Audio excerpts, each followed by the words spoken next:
وقل رب زدني علما۔ بسم اللہ الرحمن الرحیم۔ السلام علیکم ورحمۃ اللہ وبرکاتہ۔ الحمد للہ وحدہ والصلاة والسلام علی من لا نبی بعدہ، اما بعد۔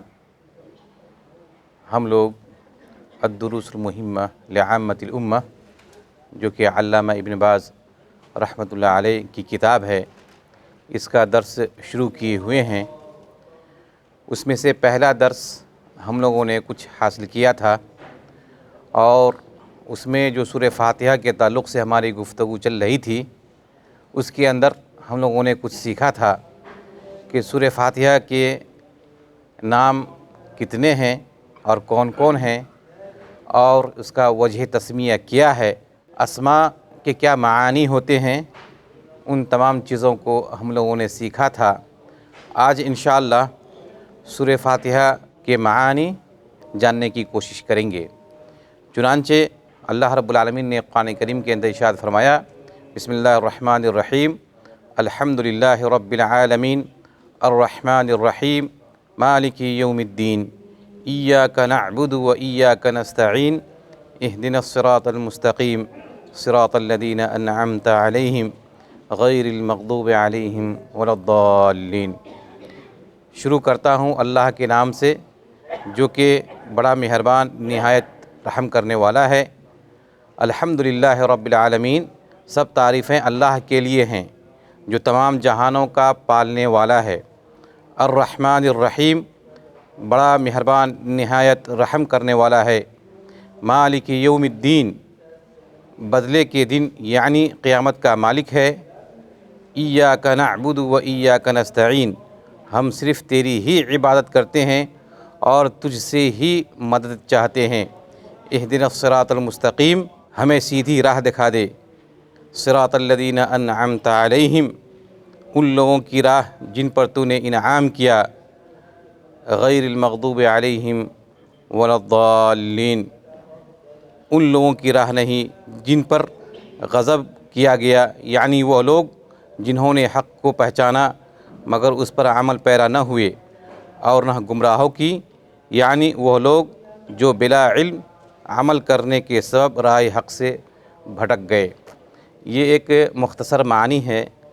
اب اس کے تعلق سے کچھ مختصر تفسیر بھی جاننے کی کوشش کریں گے۔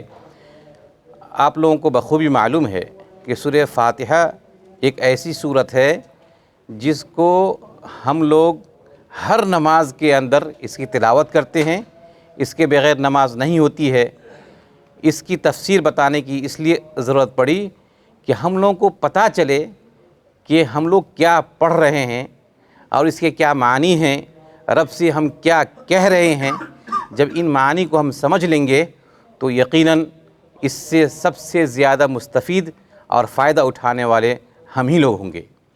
اب اس میں غور کرنے کی بات یہ ہے کہ ہم رب سے یہ کہہ رہے ہوتے ہیں کہ میری جو بھی تعریف ہے، جتنی بھی تعریف ہے، وہ سب کے سب اللہ کے لیے ہے۔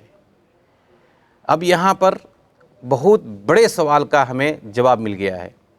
کبھی کبھی یہ ہوتا ہے یا ذہن میں بات آتی ہے کہ ہم اللہ کی ہی عبادت کیوں کریں، جبکہ اس دنیا کے اندر اور بھی معبودان ہیں جن کی لوگ عبادت کرتے ہیں، اور ہم لوگ صرف اللہ کی عبادت کرتے ہیں۔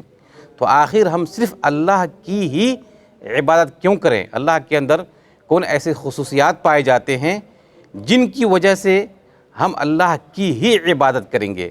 تو اسی کا جواب اس میں دیا گیا ہے کہ ہر طرح کی تعریف اللہ کے لیے ہے۔ اب اگلا اس کا جواب ہے، جو تمام جہانوں کا رب ہے۔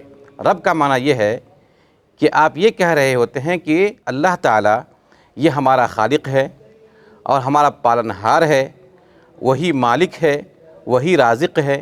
آپ یہ گواہی دے رہے ہوتے ہیں، اور جو مالک ہوتا ہے وہی متصرف اور مدبر ہوتا ہے، یعنی کہ اسی کا حکم چلتا ہے، وہی آرڈر دیتا ہے، وہی جزا اور سزا کا مالک ہوتا ہے۔ آپ یہ اعتراف کر رہے ہوتے ہیں، تو مطلب یہ ہے کہ آپ یہ کہہ رہے ہیں کہ ہم اللہ کی ہی اس لیے عبادت کرتے ہیں کہ اس نے ہم کو پیدا کیا، وہی ہمارا مالک ہے، وہی ہمارا خالق ہے، وہی مدبر ہے، اور یہ صفات دیگر معبودان کے اندر نہیں پائے جاتے ہیں، اس کا آپ اعتراف کرتے ہیں۔ نیز یہ کہتے ہیں کہ الرحمن الرحیم، وہ بڑا مہربان اور رحم کرنے والا ہے۔ رحمان، اس کے معنی یہ ہے کہ اللہ رب العالمین کی ذات سراپا رحمت ہے، اس کی صفت ہی یہ ہے کہ وہ رحمت سے بھرپور ہے، اور جو رحمت سے بھرپور ہے تو اس کی رحمت کی بھی جھلک دیکھنے کو ملتی ہے کہ اس کی رحمت تمام مخلوقات کے لیے عام ہے۔ اور دوسرا معنی یہ بھی ہے کہ رحمان کہتے ہیں کہ اس کی رحمت اللہ رب العالمین کے خاص بندوں کے لیے ہے، انبیاء کے لیے، رسول کے لیے، شہداء کے لیے اور نیک لوگوں کے لیے۔ اور رحیم، اللہ رب العالمین کی رحمت تمام مخلوقات کو شامل ہے۔ تو یہ ہے الرحمن اور رحیم کا معنی۔ پھر اس کے بعد آگے کیا ہے دیکھ لیجئے، کہا مالک یوم الدین۔ دین کا معنی یہ ہے کہ جو بدلے کا دن، دین کا بدلے کا دن یعنی عدل و انصاف کے ساتھ رب کائنات قیامت کے دن بدلہ دے گا۔ انسان کو یہ پیغام دینا مقصد ہے، یا انسان کو یہ اپنے اندر تصور لانے کی ضرورت ہے کہ اس دنیا کے اندر جو ہم زندگی گزار رہے ہیں یہ چند روز کی زندگی ہے، اور جو بھی ہم یہاں عمل کر رہے ہیں اس کا ہمیں بدلہ ملنے والا ہے۔ اگر ہم نے نیکی کی ہے تو نیکی کا بدلہ ملے گا، اور ہم یہاں برائی کر رہے ہیں تو اس برائی کا بھی بدلہ ہمیں وہاں چکھنا پڑے گا۔ اس لیے اس زندگی کو آپ صحیح کر لیجئے۔ یہ دنیا جو ہے یہ آخرت کی کھیتی ہے، جیسا آپ یہاں بوئیں گے ویسا ہی وہاں کاٹیں گے۔ اس لیے یہاں اپنے اعمال کو درست کر لیجئے تاکہ وہاں آپ اچھے طریقے سے زندگی گزار سکیں گے۔ اس کے بعد کہا ایاک نعبد و ایاک نستعین۔ اب اس میں غور کیجئے کہ اب جب ہم یہ اقرار کر لیے کہ اللہ رب العالمین ہی رب ہے، پالنہار ہے، رحمان ہے، رحیم ہے، بدلے کے دن کا مالک ہے، تو اب میرے اوپر یہ واجب ہے کہ ہم اسی رب کی ہی عبادت کریں۔ لہٰذا ہم اعتراف کرتے ہیں اور کہتے ہیں کہ ہم تیری ہی عبادت کرتے ہیں اور تجھ سے ہی مدد چاہتے ہیں۔ یہاں پر دو چیزوں کا ذکر کیا گیا ہے، عبادت اور استعانت یعنی مدد۔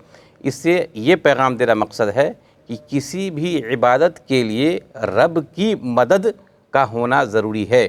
اگر رب کی مدد یا توفیق شامل حال نہیں ہے تو انسان رب کی عبادت نہیں کر سکتا ہے۔ ہم لوگ یہاں جمع ہیں، نماز پڑھے ہیں، فجر کی نماز ادا کیے ہیں۔ آپ جانتے ہیں بہت سارے لوگ ایسے ہیں جو گھروں کے اندر سوئے ہوئے ہیں، ان کو یہ توفیق نہیں ہوئی ہے کہ اپنے بستر سے اٹھ کے اللہ کے گھر میں آ سکے، اس لیے کہ رب کی توفیق نہیں ہے۔ یہاں جو ہم آئے ہیں تو یقیناً اس پہ ہم اللہ رب العالمین کا شکریہ ادا کرتے ہیں کہ اللہ رب العالمین نے اتنے لوگوں میں صرف اور صرف ہم لوگوں کو ہی یہ توفیق دیا ہے کہ ہم لوگ یہاں آئے ہیں، تو گویا کہ ہم اللہ کے خاص بندے ہیں کہ اللہ رب العالمین نے ہم لوگوں کو چنا ہے اور ہم کو توفیق دی ہے، ہم یہاں آئے ہیں۔ آپ دنیاوی زندگی میں یہ بخوبی جانتے ہیں کہ اپنے گھروں کے اندر ہم انہی کو آنے کی اجازت دیتے ہیں جس سے ہم محبت کرتے ہیں، جس کو ہم چاہتے ہیں۔ ہم جسے نہیں چاہتے، جس سے ہم محبت نہیں کرتے، ہم اس کو اپنے گھر کے اندر انٹری کرنے کی اجازت نہیں دیتے ہیں۔ بعینہ اسی طریقے سے مساجد جو ہے وہ اللہ رب العالمین کا گھر ہے، اور اللہ رب العالمین اپنے گھر کے اندر صرف اسی کو توفیق دیتا ہے اور بلاتا ہے جسے چاہتا ہے۔ گویا کہ الحمدللہ آپ لوگ اللہ رب العالمین کے ان نیک لوگوں میں سے ہیں جن کو اللہ رب العالمین چاہتا ہے اور محبت کرتا ہے۔ اس پہ اللہ رب العالمین کا شکریہ ادا کرنا چاہیے۔ پھر اس کے بعد اہدنا الصراط المستقیم، ہم پھر دعا کرتے ہیں کہ اے اللہ ہم کو سیدھی راہ دکھا۔ کون سی راہ؟ سیدھی راہ۔ صراط مستقیم سے مراد اللہ رب العالمین تک پہنچنا ہے، جنت تک پہنچنا ہے۔ یہی دین اسلام ہے، دین توحید ہے جس کی ہم دعا کرتے ہیں۔ اور اس کے بعد اسی کی تفسیر یہ ہے صراط الذین انعمت علیہم۔ اب کون سا راستہ مراد ہے؟ تو کہا ان لوگوں کا راستہ جس پر اللہ رب العالمین نے انعام کیا ہے، یعنی کہ ان لوگوں نے علم حاصل کیا، حق کی معرفت حاصل کی اور اس پہ عمل بھی کیا۔ اور ان لوگوں کا راستہ نہیں جس پر اللہ رب العالمین کا غضب نازل ہوا، یعنی کہ یہود۔ ان لوگوں نے کیا کیا؟ حق کی معرفت حاصل کی لیکن اس پہ عمل نہیں کیا۔ ولا الضالین، اور نہیں گمراہ لوگوں کا، ان لوگوں نے بلا علم عمل کیا۔ لہٰذا اب یہاں پر فائدہ نظر آیا کہ ہم لوگوں نے جو یہاں پہ سیکھا ہے سورہ فاتحہ کی تفسیر کے تعلق سے، اب جب ہم لوگ عبادت کریں گے تو اب ہمیں علم بھی ہو گیا اور عمل بھی کریں گے، اور یہی راستہ انعام یافتہ لوگوں کا ہے۔ اس سے پہلے کچھ کمی تھی، علم کی کمی تھی، عمل تو کر رہے تھے، لیکن کہیں نہ کہیں ہم ان دو گروہ جس پہ اللہ رب العالمین کا فٹکار نازل ہوا، ہم ان گروہوں سے کچھ ملے جلے تھے، لیکن اب الحمدللہ ہم نے حق کی معرفت بھی حاصل کی، علم بھی حاصل کیا اور عمل بھی کر رہے ہیں، لہٰذا یہی راستہ انعام یافتہ لوگوں کا ہے۔ اللہ رب العالمین سے دعا ہے کہ اللہ رب العالمین ہم لوگوں کو انعام یافتہ لوگوں کے اندر شامل کر دے اور ان لوگوں کے راستے سے بچائے جن پر اللہ رب العالمین کا غضب نازل ہوا اور وہ لوگ گمراہ ہو گئے۔ وآخر دعوانا ان الحمد للہ رب العالمین۔